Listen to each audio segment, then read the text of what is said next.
Bonjour à tous et bonne année 2017. Je reviens vers vous, donc j'ai fait une petite pause là, parce que bon j'ai déménagé, etc. Enfin, voilà,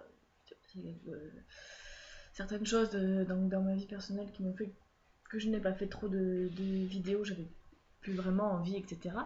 Voilà, je reviens en ce début d'année, forte, motivée et on va tout déchirer. Euh, Bref, enfin, donc du coup, voilà, je vous souhaite une bonne année 2017. Voilà, qu'elle vous apporte ce que vous pouvez, ce que vous voulez. Voilà, ce que vous souhaitez, ben, que vous l'ayez en 2017. Voilà, dans cette vidéo, je vais faire un petit bilan de l'année 2016 en vous montrant les 5 livres que j'ai préférés, enfin, ouais, qui m'ont le plus marqué en 2016, parce qu'il y en a beaucoup. Voilà, j'en ai lu 72 cette année. Voilà, c'est pas énorme, c'est pas non plus très peu. En même temps, c'est pas vraiment un concours hein, non plus de lire plus ou moins de livres. Euh, mais parmi ces 72, voilà, il y en a très peu que je n'ai pas aimé en fait. Il y en a deux ou trois que j'ai abandonné et voilà, d'autres qui m'ont pas pas plus que ça. Et donc voilà, je vous ai pris les 5 livres qui m'ont le plus marqué dans l'année 2016. Je vais vous les présenter, je vais pas vous les présenter dans l'ordre de celui que j'ai moins aimé à celui que j'ai le plus aimé. Voilà, je les ai posés là et je vais vous les montrer au fur et à mesure. Et donc nous allons commencer par Cinder de Marissa Meyer aux éditions Pocket Jeunesse. Donc là, on est dans une réécriture de conte, donc du conte de Cendrillon. Donc voilà, on est entre la réécriture de conte et la dystopie, puisque, enfin, pas vraiment, si non pas vraiment la dystopie, plus la science-fiction, parce qu'il y a pas des extraterrestres, enfin si c'est des extraterrestres puisqu'ils habitent sur une autre planète, donc des extraterrestres, qui entrent en jeu dans ce livre et des cyborgs, voilà, parce que Cinder, donc, qui est Cendrillon, est une cyborg.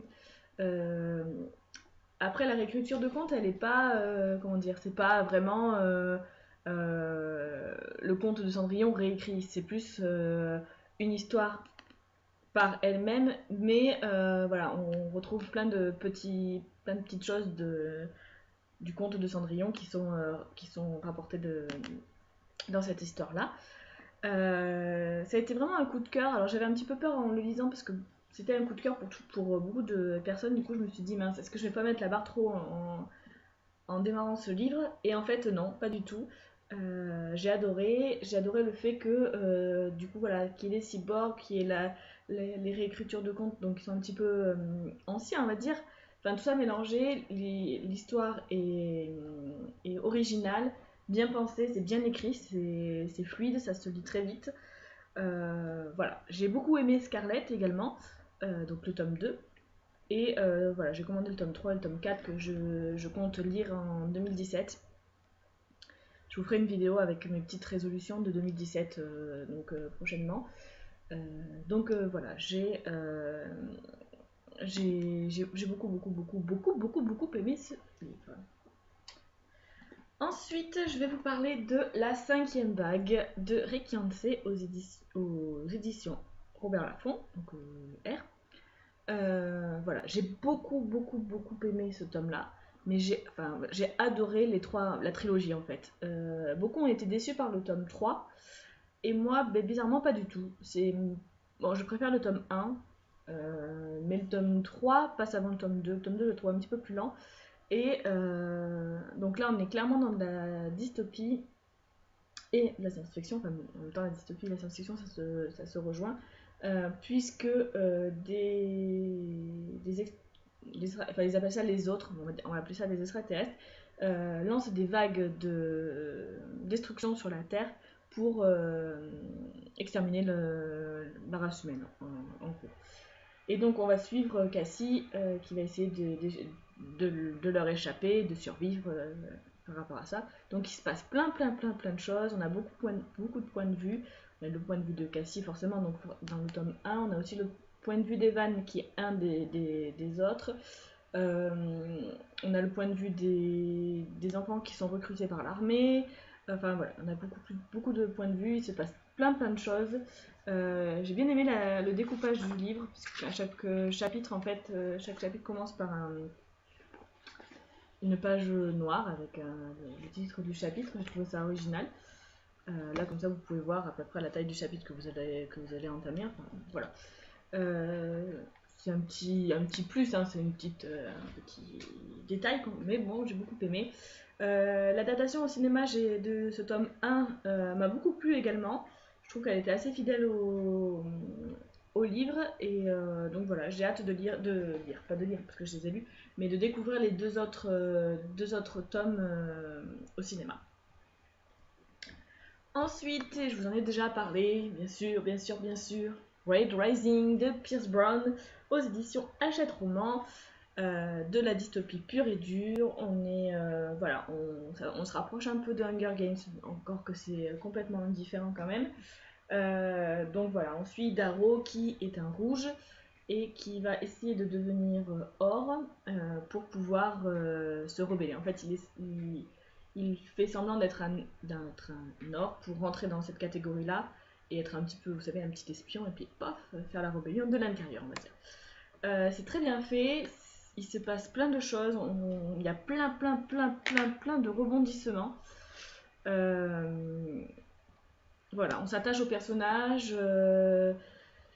Franchement, si vous voulez lire de la dystopie, lisez Red Rising. Donc voilà, j'ai lu que le tome 1, c'est une trilogie également, et donc je sais pas ce que j'attends pour lire le tome 2, vu à quel point j'ai adoré celui-là.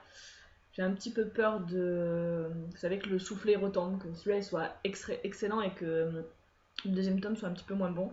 Voilà, j'ai toujours un petit souci avec les tomes 2, hein. Je lis beaucoup de tomes 1. Une fois que j'ai passé le tome 2, je vais lire le tome 3 ou le tome 4 assez rapidement.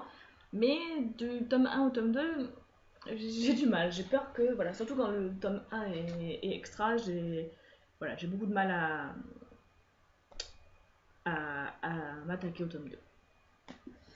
Ensuite, dans un genre complètement différent, nous avons Maybe Someday de Colin Hoover aux éditions Hugo Roman. Donc là, c'est de la romance, c'est du new adulte. Et on va suivre l'histoire de Sydney qui quitte son copain parce qu'il la trompe avec sa coloc. Et elle va être hébergée chez Ridge, son voisin de l'immeuble en face, qui est guitariste. Et donc elle va être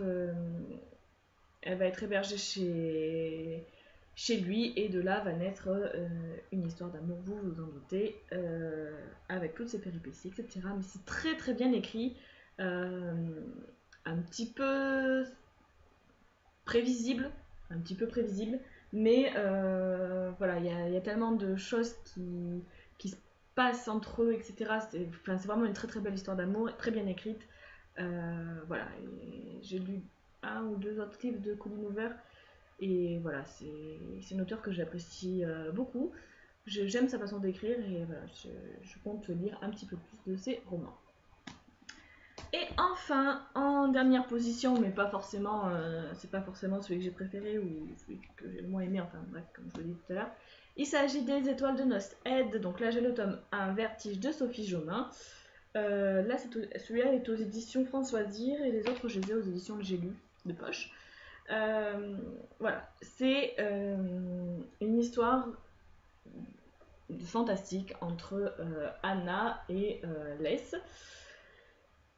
Donc voilà, elle doit quitter sa petite ville où elle a vécu toute son enfance, et doit atterrir dans une petite ville un petit peu perdue, à Wick exactement. Et il se passe plein de choses, elle découvre des créatures qu'elle ne connaissait pas, etc. Il se passe méga beaucoup de choses, beaucoup de retournements, un petit peu d'amour, un petit peu de trahison, un petit peu, voilà, mais beaucoup d'action, beaucoup de changements entre le tome 1 et le tome 2. Donc le tome 2, c'est celui que j'ai préféré. Donc là, je vous montre le tome 1, en fait, j'aurais mieux fait de prendre le tome 2, vu que c'est le tome 2 que j'ai préféré, mais bref, voilà. Donc il y a le tome 4, première partie, qui est sortie en poche. Je crois qu'il y a 5 tomes en tout. Voilà, donc là il me reste justement celui-là à lire que j'ai dans ma bibliothèque, mais que je n'ai pas encore lu et je ne sais pas ce que j'attends non plus parce que j'adore. Donc voilà, vous avez mes cinq coups de cœur, on va dire, de. Je vous mets un endroit, c'est mieux. Mes 5 coups de cœur de l'année 2016. C'est des gros pavés, un peu compliqué à porter dans les mains. Voilà, je vais pas vous montrer, je vais pas vous faire les top 5 des flops parce que ça n'a pas grand intérêt, je trouve. Donc voilà, je vais vous laisser sur cette vidéo. Vous allez avoir très bientôt mon avis sur le dernier livre que j'ai lu, donc que j'ai commencé en 2017, que j'ai terminé que j'ai commencé en 2016 et que j'ai terminé en 2017. Voilà, si vous, en ce moment, là le premier livre donc du coup que je commence en 2017 sera La meute du phénix de Trey Coleman, donc le tome 1 de Susan White aux éditions Milady. Voilà, donc je suis vraiment au tout début, j'ai lu 44 pages, mais pour l'instant c'est pas trop mal.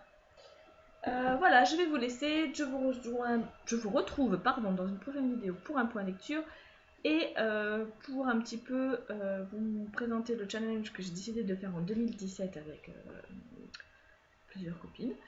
Et voilà. Et voilà, je vais essayer aussi de vous expliquer un petit peu ce que je compte faire en 2017 par rapport à la lecture. Euh, voilà, c'est tout. Je vais vous laisser parce que là du coup je ne peux plus rien dire, ça devient ridicule. Allez, passez une bonne journée, bye bye. Bonjour à tous, je vous retrouve aujourd'hui pour une nouvelle vidéo qui sera un point lecture et dans laquelle on parlera de La Foudre de Daniel Steele que j'ai ici aux éditions France Loisirs.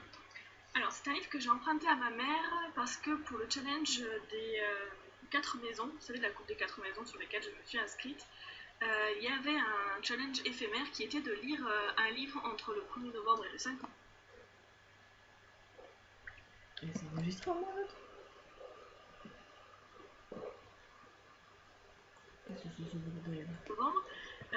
Qui traite de la mort